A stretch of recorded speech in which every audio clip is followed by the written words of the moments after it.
भगवान कृष्ण ने गीता में कहा है कि मेरी दो शक्तियाँ हैं जिनकी सहायता से मैं इस सृष्टि का संचालन करता हूँ और निर्माण करता हूँ। ये दो शक्तियाँ परा और अपराशक्ति कहा गया है। पराशक्ति क्या है? पराशक्ति को ऋषियों ने गुणों के आधार पर सावित्री शक्ति कहा, क्योंकि ये पंच तत्व की शक्ति है। पंच तत्व की अधिष्ठात्री शक्ति होने के कारण इसका नाम पराशक्ति रखा गया। और अपराशक्ति को ऋषियों ने गायत्री शक्ति कहा। क्यों? क्योंकि इसका जो गुण है वो चेतनात्मक गुण है। चेतनात्मक गुण होने के कारण इसका नाम गायत्री रखा गया। गायत्री का अर्थ ही होता है गायन त्रायते सा गायत्री, अर्थात जो प्राणों की रक्षा करे वो गायत्री, यानी प्राण शक्ति है, यानी चेतना शक्ति है, इसलिए इसको गायत्री कहा गया। गायत्री एक मुखी है और सावित्री पंचमुखी है। तो पंचमुखी में गायत्री के दो रूप हैं, एक पंचमुखी एक एकमुखी। तो वास्तव में जो पंचमुखी है वो वास्तव में वो सावित्री है और एकमुखी गायत्री है। पंचमुखी क्यों है? पंचमुखी में 5 मुख होते हैं, 5 रंग के दिखाई देते हैं, 5 मुख। एक मुख लाल कलर का दिखाई देता है, वो पृथ्वी तत्व की अधिष्ठात्री है, शक्ति है।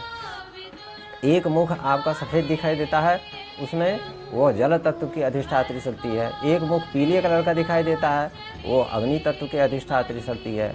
एक मुख हरे कलर का दिखाई देता है, वह वायु तत्व की अधिष्ठात्री शक्ति है। एक मुख नीले कलर का दिखाई देता है, वो आकाश तत्व की अधिष्ठात्री शक्ति है।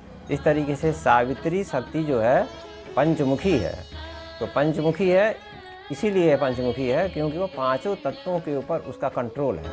इसलिए 5 तत्व से ये शरीर बना हुआ है। क्षिति जल पाव गगन समीरा पंचरचित अधम शरीरा। पृथ्वी, जल, अग्नि, वायु और आकाश, ये 5 तत्वों से मिलकर शरीर बना हुआ है। यानी ये शरीर जो बना है ये सावित्री शक्ति से बना हुआ है।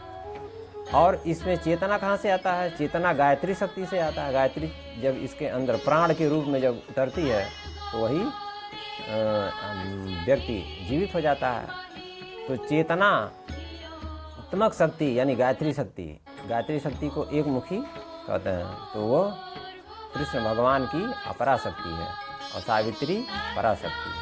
तो इस तरीके से इस सृष्टि का में जो भी कुछ निर्माण हुआ है, जो भी कुछ जीव जंतु दिखाई देते हैं, जो भी 5 तत्वों से ये संसार बना हुआ है, ये पृथ्वी बनी हुई है 5 तत्व से। संसार तो 24 तत्वों से बना हुआ है, लेकिन 5 तत्व से ही ये पृथ्वी पर जो भी जीव, जो भी जगत हमको दिखाई देता है वो 5 तत्वों से बना हुआ ही दिखाई देता है। बाकी तत्व तो देवलोक में हैं और अन्य लोक तत्व। वास्तव में इस पूरे ब्रह्मांड में 24 तत्व हैं। तो 24 तत्वों के होने की वजह से 5 तत्व ही से ये पृथ्वी है। बाकी तत्व हमारे यूनिवर्स में हैं, जिसको हम देवलोक कहते हैं, इंद्रलोक कहते हैं, विष्णुलोक कहते हैं। उन लोगों का निर्माण अन्य तत्वों से हुआ है। गायत्री मंत्र जो है 24 तत्वों 24 अक्षरों से मिलकर बना हुआ है। एक एक अक्षर एक एक तत्व के ऊपर प्रतिनिधित्व करता है। इस तरीके से इस विश्व ब्रह्मांड का जो निर्माण हुआ है, पृथ्वी लोक से लेकर के और विष्णु लोक और देवलोक तक, ये सारे 24 तत्वों से निर्माण हुआ है। तो 24 तत्वों की अधिष्ठात्री शक्ति होने के कारण गायत्री मंत्र का जप करने वाला उन 24 तत्वों के ऊपर जो है विजय प्राप्त करने की प्रयास करता है। इसलिए उसकी गति जो है, गायत्री मंत्र जपने वाले की जो गति होती है वो देवलोक ब्रह्मलोक तक होती है। क्यों?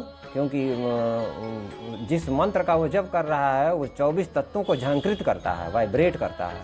तो इसलिए गायत्री मंत्र एक महामंत्र कहा जाता है। महामंत्र जितने जग माहि और को गायत्री समनाहि, सुमिरत ही हमें ज्ञान प्रकाश है, आलस पाप अविद्या नाश है। इसके स्मरण मात्र से हृदय में ज्ञान का प्रकाश प्रकट होता है और आलस्य और पाप नष्ट हो जाता है, क्योंकि ये ब्रह्म शक्ति है।